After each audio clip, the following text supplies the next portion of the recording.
Bismillahirrahmanirrahim. Elhamdülillahi Rabbil alemin. Salatu ve selamu ala Resulina Muhammed ve ala alihi ve ashabi ecmain. Uç aylarla başlayan, kandil geceleriyle devam eden ve özellikle Ramazan ayıyla son bulan bir manevi bir atmosferden, bir manevi mevsimden geçtik. Özellikle Ramazan ayında Allah'ın farz kıldığı orucu tuttuk. Taravih namazlarına katıldık ve bu mukabelelere iştirak edip hatimler okuduk, indirdik. Allah'a şükürler olsun. Zekat ve fitrelerimizle yoksul insanlara yardımcı olmaya çalıştık.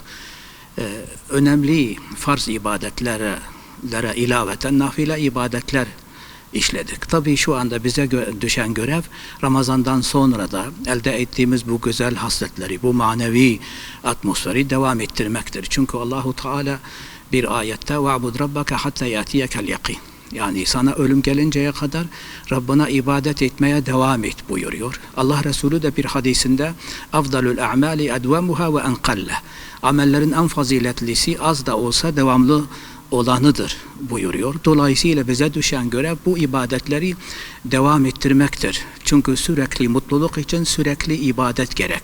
İşte bu ibadetten birisi de Şevval ayında nafile oruç tutmak.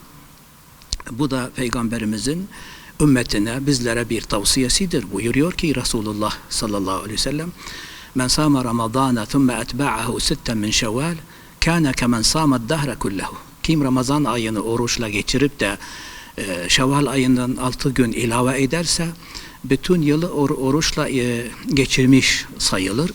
Bunun izahı nasıl oluyor? Tabi En'am suresinde bir ayet buna işaret ediyor. 160. ayette Allahu Teala buyuruyor ki: "Men ca'e bil haseneti felahu aşru emsaliha." Kim bir iyilik yaparsa ona yaptığı iyiliğin 10 katı verilecek. Dolayısıyla Ramazan ayı 10 aya sayılacaksa 6 günde 10'a çarparsak 2 ay, dolayısıyla bütün yılı sevap açısından oruçla geçirmiş oluyor. Aslında Şevval ayında tutulan oruç bir nevi Ramazan orucu için bir nafile oruç, bir sünnet orucu sayılır. Peş peşe tutmak da mümkündür. Ayrı ayrı da tutmak da caizdir. Bunda bir sıkıntı yoktur. Yani Peygamberimizin genel bir tavsiyesi vardır. Yani her haftanın pazartesi, perşembe günlerinde oruç tutarak bu 6 günü de tutabiliriz. Aslında bu yani farz olan oruçta yaptığımız eksiklikleri, noksanlıkları telafi etmeye yönelik değerlendirmek mümkündür.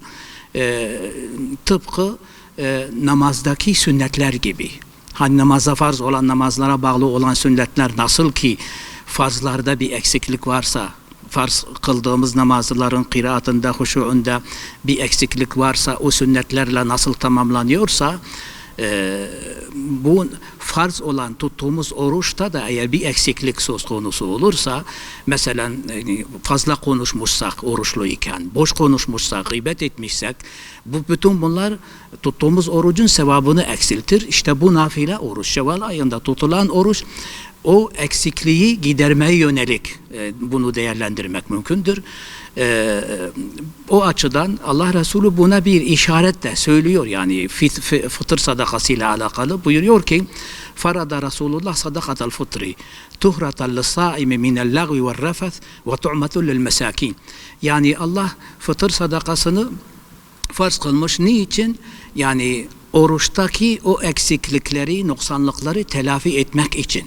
Yani ve de yoksul olan insanlara da katkı sağlamak için. O açıdan bu 6 günü yani tutmak, yani nafile bir oruçtur. Tutabilenler tutmayı tavsiye etmiş Peygamberimiz sallallahu aleyhi ve sellem. Hem eğer kaza oruçları varsa kaza oruçlarını tutacaklar, hem de bu 6 günü de tutmayı biz tavsiye ediyoruz tutabilenler için.